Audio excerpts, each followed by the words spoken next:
رحم اللہ من قرأ الفاتحہ بسم اللہ الرحمن الرحیم الحمدللہ رب العالمین الرحمن الرحیم مالک یوم الدین ایاک نعبد و ایاک نستعین اہدنا الصراط المستقیم صراط الذین انعمت علیہم غیر المغضوب علیہم ولا الضالین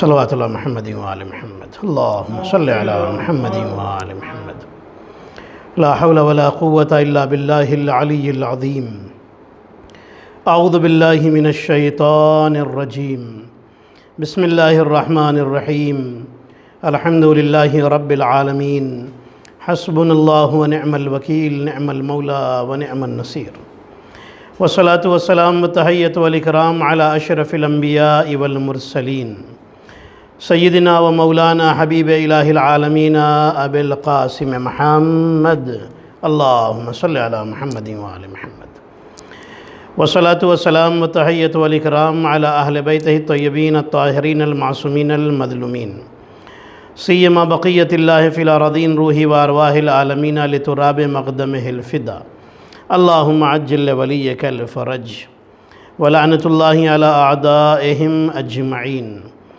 اما بعد فقد قال اللہ الحکیم بسم اللہ الرحمن الرحیم وجعلنا منہم ائمۃ یہدون بامرنا لما صبروا وکانوا بآیاتنا یوقنون صلوات پڑھیں محمد اور آل محمد پر اللہم صلی علی محمد و آل محمد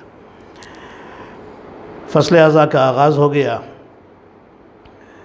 موسم اذا کا آغاز ہو گیا۔ ان ایام عزائے سید الشہداء علیہ السلام کے مناسبت سے آئیے ہم سب مل کر سب سے پہلے تعزیت اور پرسہ اپنے زمانے کے امام کی خدمت میں پیش کریں کہ جو حقیقی عزادار امام حسین علیہ السلام ہیں۔ اللہم صلی علی محمد وعلی محمد۔ پھر میں اب تمام مومنین اور تمام مومنین و مومنات عالم کی خدمت میں اور تمام ناظرین کی خدمت میں اس عظیم شب غم کی اور ان ایام عزا کی تعزیت اور تسلیت پیش کرتا ہوں۔ قرآن حکیم کی جو آیہ شریفہ میں نے آپ کی خدمت میں پیش کی ہے، خداوند کریم ارشاد فرما رہا ہے کہ جنہیں ہم نے ان میں سے کچھ لوگوں کو امام بنایا ہے کہ جو ہمارے حکم سے ہدایت کرتے ہیں، اس لیے کہ انہوں نے صبر کیا اور ہماری آیتوں پر یقین رکھتے تھے۔ امام کیوں بنایا؟ اس لیے کہ وہ صبر کرنے والوں میں تھے۔ تو جو صبر کرنے والوں میں ہوں اور اللہ کی آیتوں پر یقین رکھتے ہوں، اللہ انہیں امام بناتا ہے۔ صبر ویسا صبر نہیں کہ جو دنیاوی صبر ہوتا ہے اور جسے ہم صبر سمجھتے ہیں، صبر ایسا کہ جو صبر کا حق ادا کر دے۔ عزیزان محترم، غم کے ساتھ دن شروع ہو گئے، اسلامی سال شروع ہو گیا۔ دنیا میں جتنی بھی قومیں ہیں، جب وہ اپنا نیا سال شروع کرتی ہیں تو خوشیوں سے شروع کرتی ہیں۔ یہ اکیلی ہماری قوم ہے کہ جب اپنے نئے سال کا آغاز کرتی ہے تو غم حسین سے کرتی ہے۔ لوگ کہتے ہیں کہ نیا سال شروع ہوا تھا تو خوشیوں سے منا کے شروع کرنا چاہیے تھا۔ آپ یہ غم سے رو کر کے کیوں شروع کرتے ہیں؟ رونے کا فائدہ کیا ہے؟ رو کر کے کیوں شروع کرتے ہیں؟ خوشیوں سے نیا سال شروع کرنا چاہیے، رونا نہیں چاہیے۔ رو کر کے آپ سال کو خراب کر دیتے ہیں۔ عزیزان محترم، یہ تو ایک سال کی بات ہے۔ میں ان سے سوال کرتا ہوں، جب آپ دنیا میں آئے تھے تو کس حالت میں آئے تھے؟ روتے ہوئے آئے تھے نا، تو وہ تو زندگی شروع کر رہے تھے۔ وہاں زندگی شروع کر رہے تھے تو روتے ہوئے شروع کی تھی۔ تو جب زندگی شروع کرنے میں رونے سے شروع کر کے زندگی خراب نہیں ہوتی، تو اگر حسین پر رو کر کے ہم نیا سال شروع کریں تو یہ سال کہاں سے خراب ہوگا؟ صلوات پڑھیں محمد اور آل محمد پر اللہم صلی علی محمد۔ عزیزان محترم، ایام عزا آ گئے، عزائے سید الشہداء شروع ہو گئی، عزاداری شروع ہو گئی۔ آپ اپنے گھروں میں یہ مجلسیں سن رہے ہیں تو اسی طریقے سے سنیں جس طریقے سے آپ مجلس میں آ کر کے سنتے ہیں، لیٹ کر کے، پیروں کو پھیلا کر کے اس طریقے سے مجلس نہ سنیے گا، اس لیے کہ جہاں بھی مجلس ہوتی ہے اہل بیت ضرور تشریف لاتے ہیں۔ جو مجلس کے آداب ہیں باوضو ہو کر کے بیٹھیے، اچھی طرح سے سنیے، اور جو آداب عزا ہیں، جو عزاداری کے مینرز ہیں، ان کا خیال رکھیے۔ اس لیے کہ جب مجلس حسین شروع ہوتی ہے، پوری توجہ رکھیے گا، یہ مجلس حسین جنت سے بھی زیادہ افضل ہے۔ کربلا جنت سے افضل ہے وہ تو ہے ہی، وہ تو بڑی بات ہے، بہت بڑی بات ہے۔ کربلا جہاں حسین دفن ہیں، جہاں کربلا کے شہید دفن ہیں، ارے جہاں ذکر حسین شروع ہو جائے وہ مجلس، وہ جگہ بھی جنت سے افضل ہو جاتی ہے۔ دلیل کیا ہے؟ ثبوت کیا ہے؟ ثبوت یہ ہے کہ اگر ہم جنت میں جا کر مجلس کریں تو جنت اس مجلس سے افضل ہوگی، لیکن جب مجلس شروع ہو جائے اور جنت والے جنت چھوڑ کر اس مجلس میں آ جائیں تو اس کا مطلب یہ مجلس جنت سے افضل ہے۔ اسی لیے تو ہمارا عقیدہ ہے کہ جب مجلس شروع ہوتی ہے تو اب رسول آ رہے ہیں، اب علی آ رہے ہیں، اب زہرا آ رہی ہیں، اب حسن آ رہے ہیں، اب حسین آ رہے ہیں، اب زین العابدین آ رہے ہیں، اب امام زمانہ آ رہے ہیں اور کائنات کو بتا رہے ہیں۔ اگر جنت افضل ہوتی تو وہاں جا کر کے مجلسیں کرتے، لیکن یہ مجلس افضل ہے اس لیے وہاں چھوڑ کر یہاں آ رہے ہیں۔ صلوات پڑھیں محمد اور آل محمد پر، صلی علی محمد و آل محمد۔ میں اسی خلوص، اسی محبت کے ساتھ انشاءاللہ یہ ذکر آپ کی خدمت میں پیش کروں گا، اور آپ اسی محبت اور خلوص کے ساتھ انشاءاللہ ضرور سماعت فرمائیے گا۔ اس مجلس عزا کا، آج مجھے صرف مجلس عزا کی فضیلت، حسین پر رونے کی فضیلت اور آداب عزا بیان کرنے ہیں، تاکہ یہ 2 مہینے 8 دن تک جو ہمارے غم کے دن ہیں اور ایام عزا ہیں، ان میں آپ بھلے لاک ڈاؤن کی وجہ سے یا اس کرونا وائرس کی وجہ سے مسجد اور امام بارگاہ بند ہیں، لیکن پھر بھی آپ وہ کمی محسوس نہ کریں، اور انشاءاللہ حسین کی عزاداری اپنے گھر میں بھی آپ اگر سن رہے ہیں اور منا رہے ہیں، عزاداری انجام دے رہے ہیں، تو آپ اسی طریقے سے انجام دیں۔ اس لیے عزاداری کے اور حسین پر گریہ کرنے کے فضائل کا سننا بے حد ضروری ہے۔ یہ حسین کی مجلس، یہ حسین کی بارگاہ کھل گئی، حسین کی درسگاہ کھل گئی، حسین کی درسگاہ، یہ حسین کی درسگاہ ہے۔ عزیزان محترم، یہ کسی خاص فرقے کے لیے نہیں ہے، یہ صرف شیعوں کے لیے نہیں ہوتی کہ بس شیعوں کے لیے ہی مجلس ہے، نہیں۔ حسین نے جو عزاخانہ کھولا ہے، حسین نے جو درسگاہ کھولی ہے، حسین نے جو اپنے ذکر کے ذریعے سے مجلس قائم کی ہے، جو قائم کرائی ہے ہم سے، عزیزان محترم، یہ بتاتی ہے کہ اگر آدمی ہو یہاں آؤ انسان بن جاؤ گے، اگر انسان ہو تو مسلمان بن جاؤ گے، اگر مسلمان ہو تو صاحب ایمان بن جاؤ گے، مسلمان ہو تو ابو ذر اور سلمان بن جاؤ گے۔ صلوات پڑھیں محمد اور آل محمد پر، اللہم صلی علی محمد و آل محمد۔ ایک ہاسپٹل کھلتا ہے شفا کے لیے، بیماروں کے علاج کے لیے، وہ ہندو مسلمان یا سنی شیعہ کے لیے نہیں ہوتا، وہ سب کے لیے ہوتا ہے۔ ایک اسکول کھلتا ہے، وہ کسی خاص فرقے کے لیے نہیں ہوتا، جو بھی آئے علم لے کر کے جائے۔ ایک ہاسپٹل کھلتا ہے، جو بھی آئے شفا لے کر کے جائے۔ بس یہ مجلس بھی علم بھی دینے کے لیے ہے اور روح کو شفا دینے کے لیے بھی ہے۔ حسین نے بھی ایسی درسگاہ کھولی کہ جو بھی چاہے وہ چلا آئے، یہاں تک آنا تمہارا کام ہے، یہاں سے اللہ تک لے جانا یہ حسین کا کام ہے۔ عزیزان محترم، پوری توجہ رکھیے گا، ان مجلسوں نے ہمیں بدنامی سے بچا لیا، بے عزتی سے بچا لیا، ورنہ آج مسلمان تو پوری دنیا میں کس طریقے سے مشہور کیا جا رہا ہے، یہ ٹیرورسٹ ہیں، یہ دہشت گرد ہیں، یہ آتنکوادی ہیں۔ الحمدللہ دنیا میں جتنے بھی دہشت گرد پکڑے گئے ان میں سے ایک بھی الحمدللہ حسین کا چاہنے والا نہیں تھا۔ اللہ اکبر، حسین کا چاہنے والا ایک بھی نہیں تھا۔ جتنے بھی ٹیرورسٹ پکڑے گئے، جتنے بھی دہشت گرد پکڑے گئے، جتنے بھی آتنکوادی پکڑے گئے، میں پورے دعوے سے کہہ رہا ہوں ایک بھی حسین والا نہیں تھا۔ کیوں نہیں تھا؟ ان مجلسوں کا صدقہ ہے جس نے ہمیں ایسے گناہ سے بچا لیا اور بدنامی سے بچا لیا، اس لیے کہ حسین نے ایک سبق سکھایا تھا کہ یاد رکھو دوسروں کی اولاد کو مار دینے کا نام اسلام نہیں ہے، اپنی اولاد کو قربان کر دینے کا نام اسلام ہے۔ صلوات پڑھے محمد اور آل محمد، اللہم صلی علی محمد۔ عزیزان محترم، یہ مجلس حسین، یہ عزائے حسینی، یہ انسان کو کمال عطا کرتی ہے۔ ان مجلسوں میں جب آپ تشریف لاتے ہیں، اللہ اکبر، ان مجلسوں میں فرشتے بھی آتے ہیں۔ روایتوں میں یہ ہے کہ جب مجلس حسین شروع ہوتی ہے تو اس میں، ابھی آپ جب گھر میں آپ سن رہے ہیں نا تو مجلس ہو رہی ہے، وہاں بھی مجلس ہو رہی ہے، جنت کے فرشتے آتے ہیں، اور جب یہ جنت کے فرشتے واپس جاتے ہیں تو جنت کی حوریں ان سے کہتی ہیں کہ تم کہاں سے آ رہے ہو؟ ایسی خوشبو تمہارے پاس سے آ رہی ہے کہ ایسی خوشبو ہم نے پہلے کبھی محسوس نہیں کی تھی۔ وہ فرشتے کہتے ہیں کہ ہم مجلس حسین سے آ رہے ہیں۔ اللہ اکبر۔ عزیزان محترم، یہ ذکر حسین، یہ حسین پر رونا، یہ حسین پر رلانا، یہ حسین پر رونے کی صورت بنانا بہت بڑا ثواب رکھتا ہے۔ میں ایک روایت کے ساتھ پھر آپ کو یہیں پر لا کر کے جوڑتا ہوں۔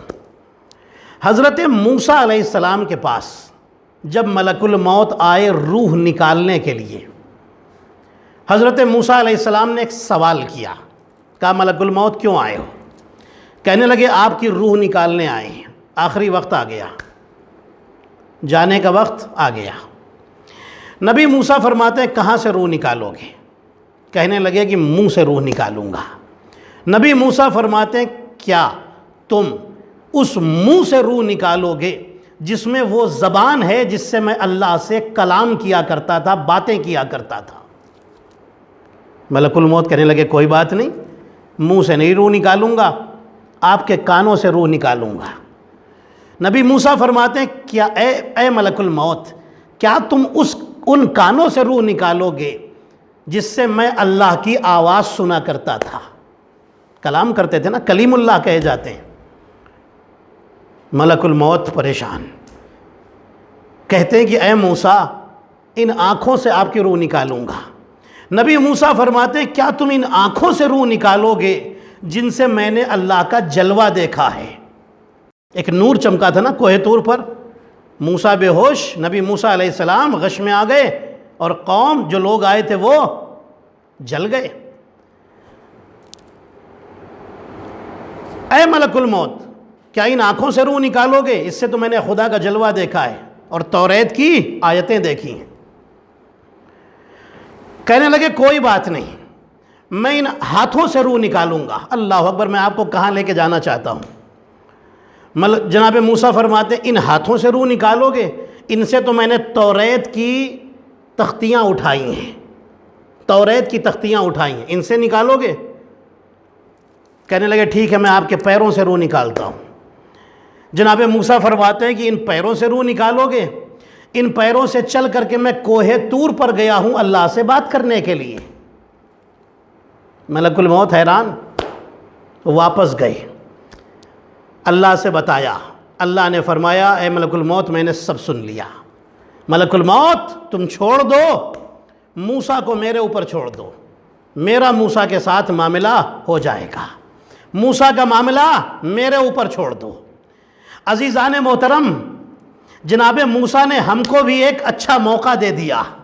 جب قبر میں جائیں گے، فرشتے آئیں گے، سزا کے فرشتے اگر آ گئے، توجہ رکھیے گا، اگر کوئی عزادار قبر میں گیا اور کوئی سزا کے فرشتے آ گئے تو ہم بھی پلٹ کر کے یہ کہیں گے کہ کیا ان ہاتھوں پر عذاب دو گے، ان ہاتھوں پر سزا دو گے؟ اس سے ہم نے حسین کا ماتم کیا ہے۔ کیا اس سینے پر سزا دو گے؟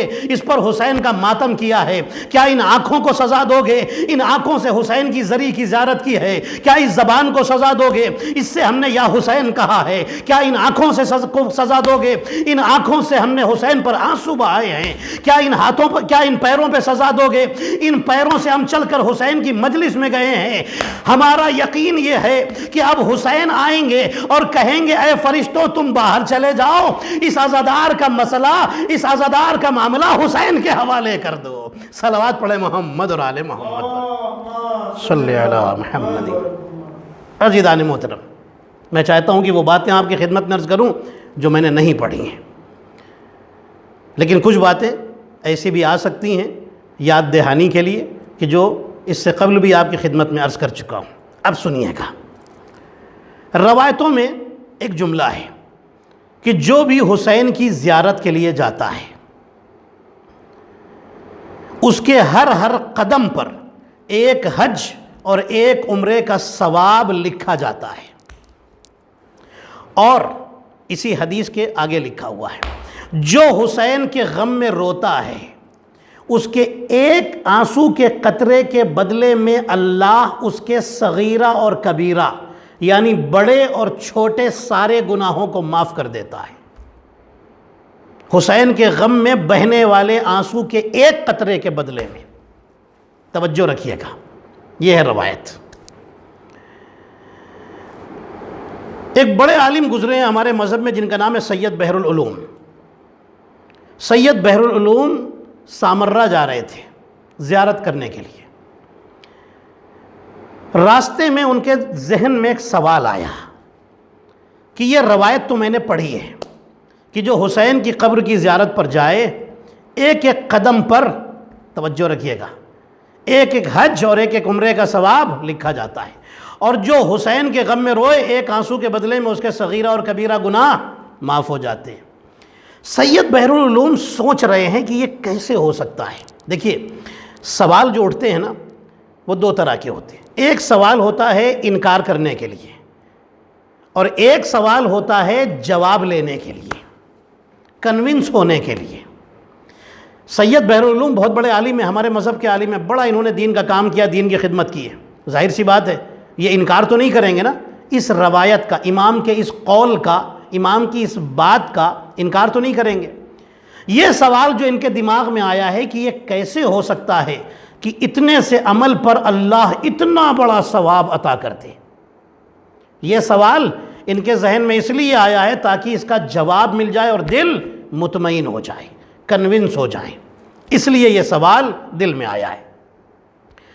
سید بحر العلوم یہی سوچتے ہوئے چلے جا رہے ہیں کہ اتنے سے کام پر اللہ اتنا بڑا ثواب کیسے دے سکتا ہے. ایک ایک قدم پر ایک حج اور ایک عمرہ. حج اور عمرہ کوئی آسان کام ہے؟ بہت بڑا کام ہے. کتنا خرچ ہوتا ہے، کتنی محنت لگتی ہے، سب کچھ ہوتا ہے تب جا کر کے ایک عمرہ ہوتا ہے. اس سے زیادہ محنت لگتی تب جا کر کے حج ہوتا ہے. اس سے زیادہ خرچ ہوتا ہے تب جا کر حج ہوتا ہے. اور اللہ حسین کے زائر کے ایک ایک قدم کے اوپر، یہ امام کا قول ہے، کوئی اس سے انکار نہیں کر سکتا، ایک ایک قدم پر ایک ایک حج اور ایک ایک عمرے کا ثواب اللہ دے رہا ہے. اور حسین کے غم میں بہنے والے، آپ اپنے گھر میں بیٹھ کر کے، ابھی جب غم کا بیان ہوگا تو آپ روئیں گے، وہ جو آپ کی آنکھوں سے آنسو نکلیں گے نا، اس کے ایک ایک قطرے پر اللہ صغیرہ اور کبیرہ گناہوں کو معاف کر دیتا ہے. پوری توجہ رکھیے گا. یہ کیسے ہو سکتا ہے؟ سید بحر العلوم سوچتے ہوئے چلے جا رہے ہیں. سامنے سے ایک گھوڑے پر سوار نورانی شخص تشریف لا رہے ہیں. یہ اپنے سوال میں کھوئے ہوئے چلے جا رہے ہیں. سید بحر العلوم، وہ نورانی شخص قریب آئے اور انہوں نے سوال کیا، سید بحر العلوم کچھ پریشان لگ رہے ہو؟ کہنے لگے ہاں پریشان تو ہوں. کس بات پہ پریشان ہو؟ کہنے لگے کہ بس یہ روایت ہے، میں اس پر پریشان ہوں کہ حسین کے غم میں ایک قطرہ آنسو کا بہہ جائے تو سارے گناہ معاف، اور حسین کے زائر کے لیے ایک ایک قدم پر حج اور عمرے کا ثواب. یہ کیسے ہو سکتا ہے کہ اللہ اتنا بڑا ثواب دے دے گا اتنے سے کام پر؟ حسین کے محبت میں، حسین کی عظمت کے صدقے میں. وہ نورانی شخص کہتے ہیں کہ پریشان مت ہو، میں تمہارے سوال کا جواب دیتا ہوں، لیکن جواب سے پہلے تم ایک مثال سن لو، جواب تمہیں اسی مثال میں ہی مل جائے گا. کہنے لگے بتائیے. اب وہ نورانی شخص فرماتے ہیں کہ سنو، فرض کرو کہ ایک بادشاہ تھا، وہ بادشاہ اپنے سپاہیوں کے ساتھ ایک دن جنگل میں گیا. پوری توجہ سے سنیے گا. جنگل میں شکار کھیلنے گیا. جنگل کے باہر اس نے سپاہیوں کو روکا کہ تم رکو، میں اکیلا جنگل کے اندر جاؤں گا. اور شکار کر کے واپس آؤں گا۔ بادشاہ شکار کرنے کے لیے جنگل کے اندر چلا گیا، بڑی دور چلا گیا۔ ایک وقت وہ آیا کہ بادشاہ تھکاوٹ کی وجہ سے، بھوک اور پیاس کی وجہ سے اپنے بدن میں اتنی کمزوری محسوس کرنے لگا کہ اب وہ اس سے آگے نہیں جا سکتا۔ اتنا بھوکا اور پیاسا ہوا کہ گھوڑے سے نیچے گر گیا،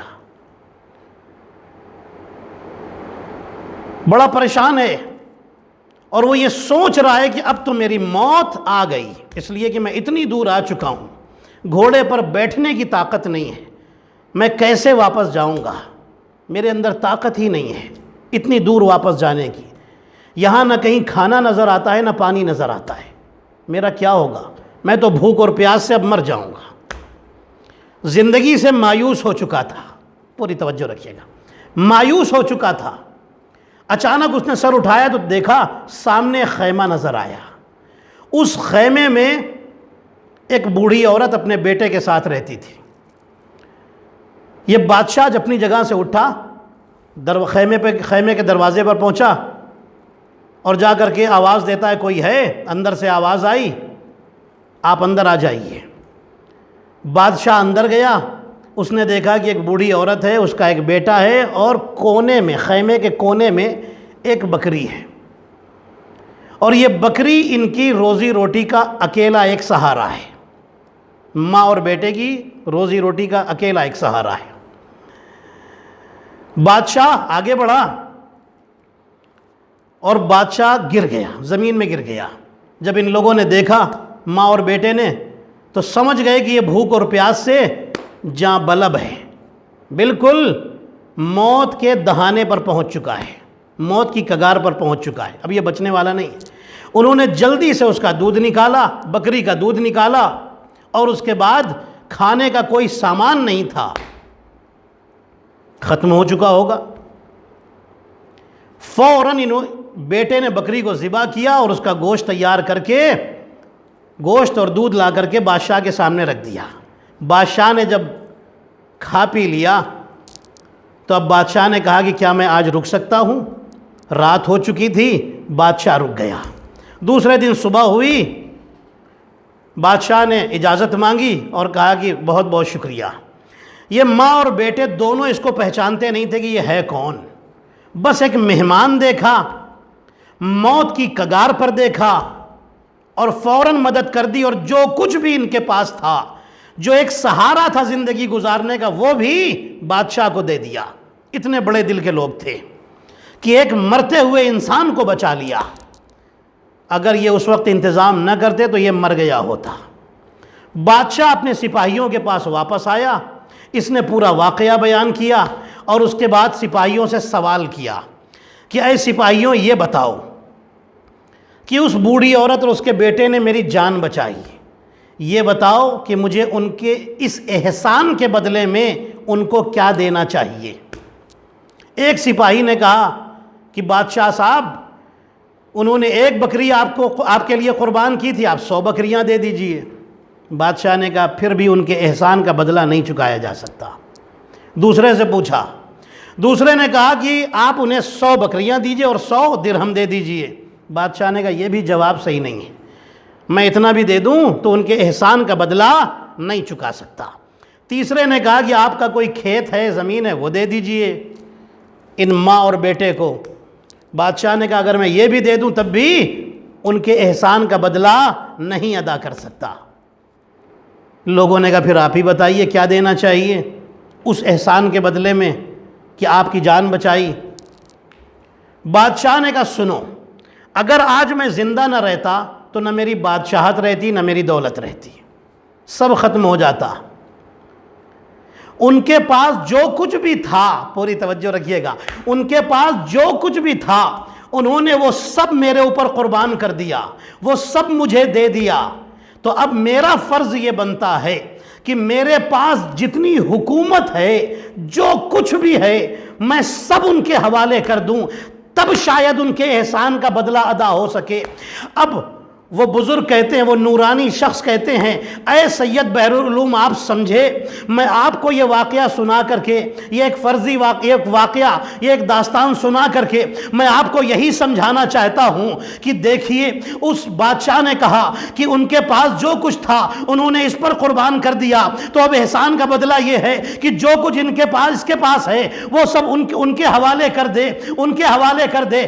اب یہ کہتے ہیں، یہ بزرگ کہتے ہیں، یہ نورانی شخص کہتے ہیں، اے سید بحر العلوم سنو، اسلام خطرے میں تھا، قرآن خطرے میں تھا، خدا کا نام خطرے میں تھا، یہ سب خطرے میں تھا۔ حسین کے پاس جو کچھ تھا اپنے بیٹوں کو، اپنے بھائیوں کو، اپنے صحابیوں کو، اپنے پورے گھر بار کو اللہ کی راہ میں قربان کر کے اللہ کا نام بھی بچا لیا، اسلام بھی بچا لیا، قرآن بھی بچا لیا۔ تو اب اللہ کا بھی فرض یہ ہے کہ اللہ کے پاس جو کچھ ہے وہ سب حسین کے حوالے کر دے۔ تو اب اگر اللہ حسین پر رونے والے کے آنسو کے ایک قطرے کے بدلے میں سارے گناہ معاف کر دے، اور حسین کی زیارت پر جانے والے کے ایک ایک قدم پر ایک حج اور ایک عمرے کا ثواب دے دے، تو تعجب کیا ہوتا ہے؟ صلوات پڑھے محمد اور آل محمد، صلی علی محمد و آل محمد۔ غور فرمایا آپ نے، حسین نے سب کچھ دے دیا تاکہ خدا کا نام باقی رہے، رسول اللہ کا کلمہ باقی رہے، قرآن باقی رہے، اسلام باقی رہے۔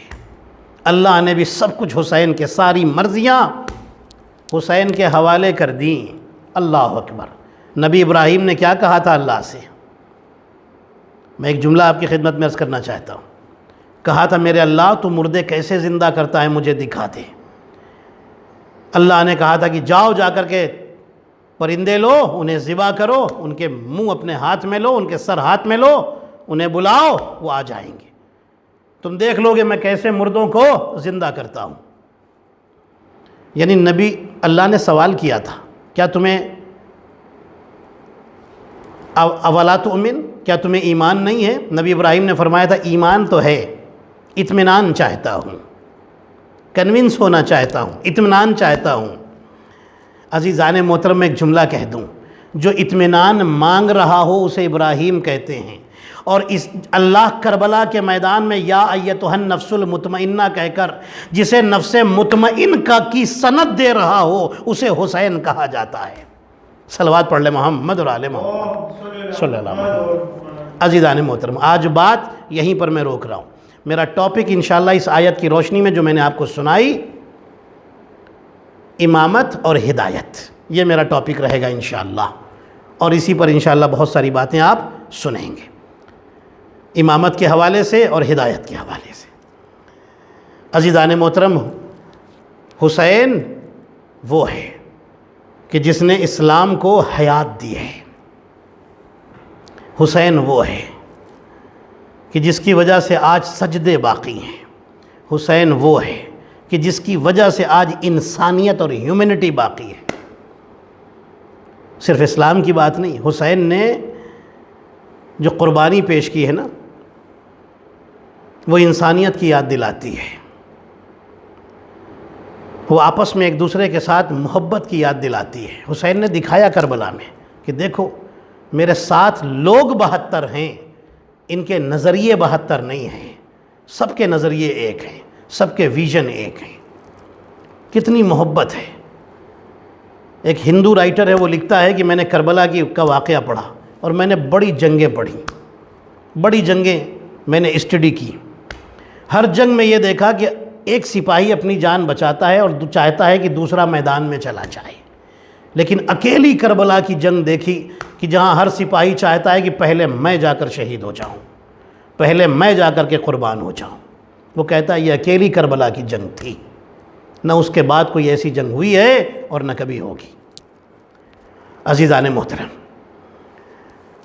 حسین سے رسول کو کتنی محبت ہے۔ میں نے عرض کیا آپ کی خدمت میں، اس عزاداری کی اہمیت کیا ہے، اس فرش عزا کی فضیلت کیا ہے، ان مجلسوں کی فضیلت اور عظمت اور بزرگی کیا ہے۔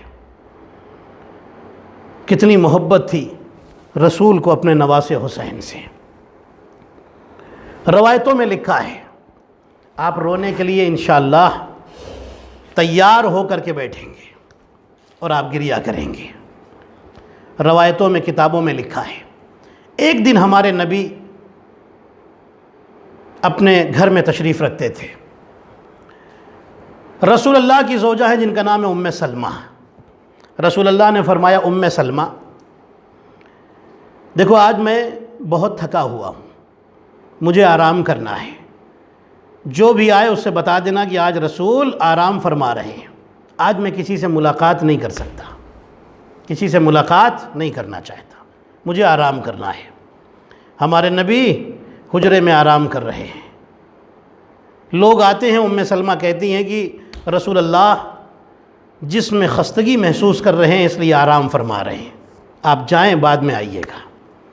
اتنے میں حسین آ گئے، رسول کے نواسے حسین آ گئے۔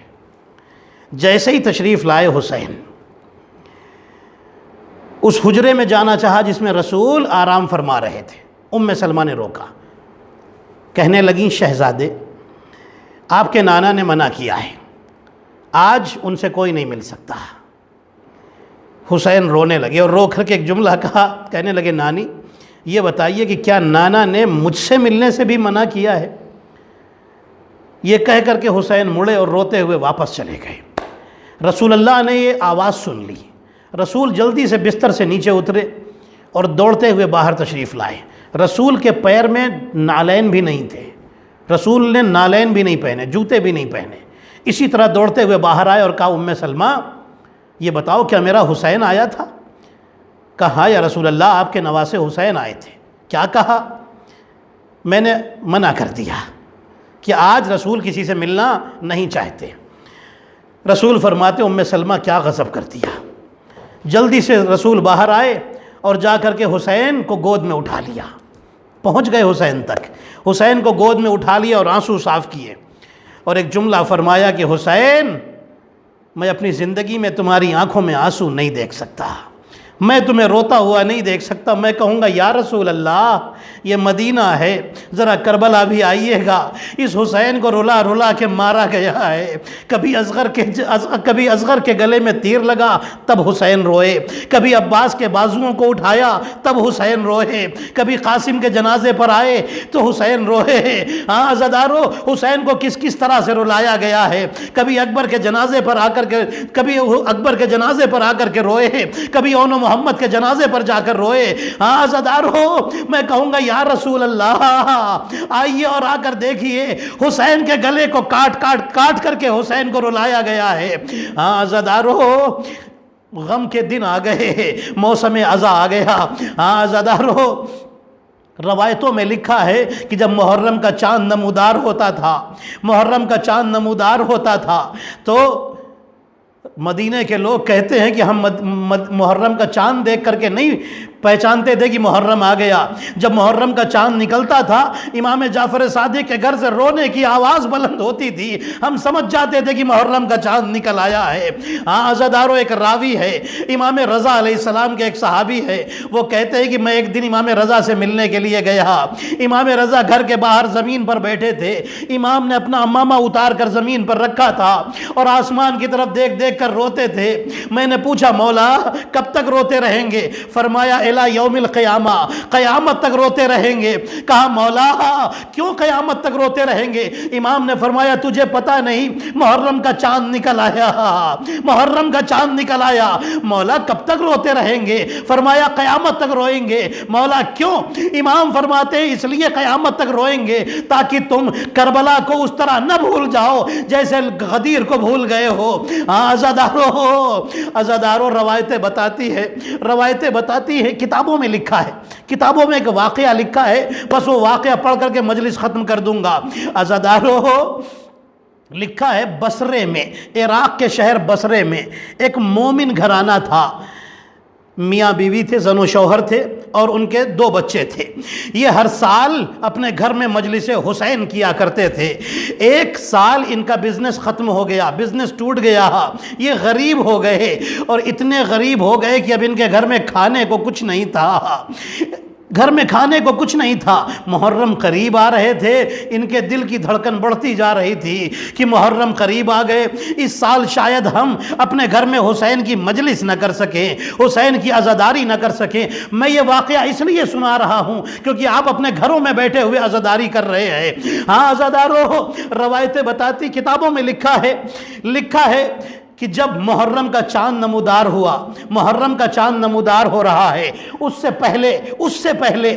پہلے یہ دونوں بیٹھے ہوئے رو رہے ہیں، ان کے بچے گھر میں داخل ہوئے، ماں باپ کو روتا ہوا دیکھا، بچے آگے بڑھے اور پوچھتے ہیں آپ کیوں رو رہے ہیں؟ ماں باپ کہتے ہیں کہ اے بچوں، محرم کا چاند نکلنے والا ہے لیکن ہمارے گھر میں اس سال پیسہ نہیں ہے کہ ہم تبرک کا انتظام کر سکیں اور اپنے گھر میں مجلس حسین برپا کر سکیں۔ عزادارو، بچے چلے گئے، اپنے کمرے میں چلے گئے۔ عزادارو، اچانک مرد نے، شوہر نے اپنے آنسوؤں کو پوچھا اور پوچھنے کے بعد بیوی کی طرف دیکھا اور دیکھ کر کے کہا کہ اے مومنہ، ہمارے گھر میں بھلے کچھ نہ ہو لیکن بچے تو ہیں نا، ہم ان بچوں کو بیچ دیں گے لیکن حسین کی عزاداری نہیں روکیں گے، حسین کی عزاداری نہیں بند ہونی چاہیے، حسین کی عزاداری کریں گے۔ عزادارو، زوجہ ایک مرتبہ ایک شوہر کی طرف دیکھ کر کہتی ہے کہ جو تم کہہ رہے ہو سوچ لو۔ باپ کہتا ہے کہ ہاں میں نے بہت سوچا اور میں اسی فیصلے پر پہنچا ہوں کہ اور تو کچھ بھی گھر میں نہیں ہے، بس یہ بچے ہیں، ہم انہیں بیچیں گے اور حسین کی عزاداری کریں گے۔ آپ سوچئے تو صحیح، میرا پڑھنا آسان ہے، آپ کا سننا آسان ہے، لیکن آپ دیکھیے تھوڑی سی بات میں اگر ایمان خطرے میں لگنے لگے تو آپ سوچئے کہ کس طریقے سے عزائے حسین کو لوگوں نے انجام دیا ہے، کس طریقے سے یہ عزاداری ہم تک پہنچی ہے، آج ہم تک پہنچی ہے جو ہم آرام سے عزاداری کر رہے ہیں۔ لوگوں نے بڑی بڑی مصیبتیں اٹھائی ہیں، بڑے بڑے سیکریفائس دیے ہیں، بڑی بڑی قربانیاں دی ہیں، تب یہ عزاداری ہم تک پہنچی ہے۔ عزادارو، دونوں تیار ہو گئے، بچوں کو بلایا اور بلانے کے بعد کہا کہ اے بچوں، ہمارا ارادہ یہ ہے، تم بتاؤ تم کیا کہتے ہو، تمہارے حوالے، تم فیصلہ کرو۔ بچے کہتے ہیں کہ اس سے اچھی کیا بات ہوگی کہ ہمیں غم حسین کے لیے بیچا جائے گا، ہمیں غم حسین کے لیے بیچا جائے گا، اس سے اچھی بھلا کیا بات ہو سکتی ہے۔ عزادارو، بچے بھی اتنے معرفت والے بچے تھے، بچے بھی محب اہل بیت گھرانے میں پل پلے ہوئے تھے۔ عزادارو، بچوں کی تربیت اسی طرح کرنی چاہیے کہ ہمارے دلوں میں معرفت حسین اور محبت حسین اتری ہوئی ہو۔ عزادارو، دوسرا دن ہوا، ماں نے بچوں کو تیار کیا اور تیار کرنے کے بعد باپ کے حوالے کیا اور ایک جملہ کہا، بچوں دیکھو، جب تمہیں کوئی خریدنے کے لیے آئے تو اس وقت اپنے باپ کو بابا کہہ کر نہ پکارنا، مالک کہہ کر کے پکارنا۔ عزادارو، بچوں کو تیار کر کے بھیجا، باپ بچوں کو لے کر کے آیا، بازار میں لے کر کے آیا۔ عزادارو، آج چاند نکلنے والا ہے، محرم کی رات شروع ہونے والی ہے، باپ لے کر کے آیا۔ عزادارو، وہاں کھڑا ہو گیا جہاں غلام بیچے جاتے تھے۔ عزادارو، روایتیں بتاتی ہے کہ ایک مرتبہ ایک شخص آیا جو گھوڑے پر سوار تھا، اس نے آ کر کے بچوں کو خریدا اور بچوں کو لے کر کے چلا گیا۔ باپ کے ہاتھ میں پیسے آئے، یہ خوشی خوشی گھر میں آیا، جب گھر میں آیا تو دیکھا ماں بیٹھی ہوئی رو رہی ہے۔ باپ آگے بڑھا اور کہتا، میں نے تم سے منع کیا تھا نا کہ بچوں، میں نے تم سے کہا تھا اگر کوئی پریشانی ہو تو بچوں کو نہیں بیچیں گے، تم ماں ہو۔ ماں کہتی ہے، میں اس لیے نہیں رو رہی ہوں کہ بچے بیچ دیے گئے، میں بس یہ سوچ کر رو رہی ہوں کہ پچھلے سال ہمارے گھر میں حسین کے 4 عزادار تھے، اس سال صرف 2 عزادار بچے ہیں۔ عزادارو، کتنی چاہنے والی ہے حسین کی۔ عزادارو، تبرک لایا گیا، باپ تبرک لے کر آیا، جسے آپ فاتحہ کہتے ہیں، تبرک کا انتظام کیا، مجلس کا انتظام ہوا۔ عزادارو، مجلس شروع ہونے والی ہے کہ اچانک دروازے پر کسی نے دروازہ کھٹکھٹایا، دق الباب کیا۔ اب یہ عورت دروازے پر پہنچی، دروازہ کھولا تو کیا دیکھا، ایک نقاب پوش بی بی کھڑی ہیں جن کے ساتھ دونوں بچے موجود ہیں، اس کے دونوں بچے موجود ہیں۔ اب یہ مومنہ بچوں کو دیکھ کر خوش نہیں ہوئی بلکہ رونے لگی اور رو کر کے ان بی بی سے کہتی ہے کہ اے بی بی، مجھے معاف کر دو، اگر ان بچوں نے آپ کو پریشان کیا ہے، آپ واپس کرنے آئی ہے، پیسہ واپس لینے آئی ہے، تو ہم پیسہ نہیں دے سکتے، ہم سے پیسہ واپس نہ مانگیے گا، ہم نے مجلس حسین کے لیے وہ پیسہ اس طرح سے حاصل کیا ہے، ہم وہ پیسہ کیسے آپ کو دے دے؟ آپ ان بچوں کو لے جائیے، میں ان کی طرف سے معافی مانگتی ہوں۔ عزادارو وہ قدموں میں بیٹھ گئی، عورت قدموں میں بیٹھ گئی اور کہتی ہے بی بی معاف کر دو، ان بچوں کی طرف سے میں معافی مانگتی ہوں اور وعدہ کرتی ہوں اب آپ کو پریشان نہیں کریں گے۔ عزادارو وہ بی بی فرماتی ہے اے مومنہ اٹھ کر کھڑی ہو جا، ان بچوں نے پریشان نہیں کیا ہے، ارے میں حسین کی ماں فاطمہ زہرا ہوں، ان بچوں کو واپس کرنے آئی ہوں، تم نے میرے حسین کے لیے اپنے بچوں کو بھیج دیا، ہم نے تمہاری عزاداری کو قبول کر لیا۔ وہ بیوی روتی ہوئی آگے بڑھی، جناب سیدہ نظروں سے غائب ہو چکی تھی۔ اس بیوی نے رو رو کر کہا ہائے میرے حسین آپ کتنے قریب ہیں، آپ ایک مومن کی، ایک مومنہ کی ذرا بھی تکلیف برداشت نہیں کر سکتے، اس وقت آپ کا عالم کیا ہوا ہوگا جب آپ کے سامنے آپ کے بچے مارے گئے۔ الا لعنت اللہ علی القوم الظالمین۔ ماتم حسین۔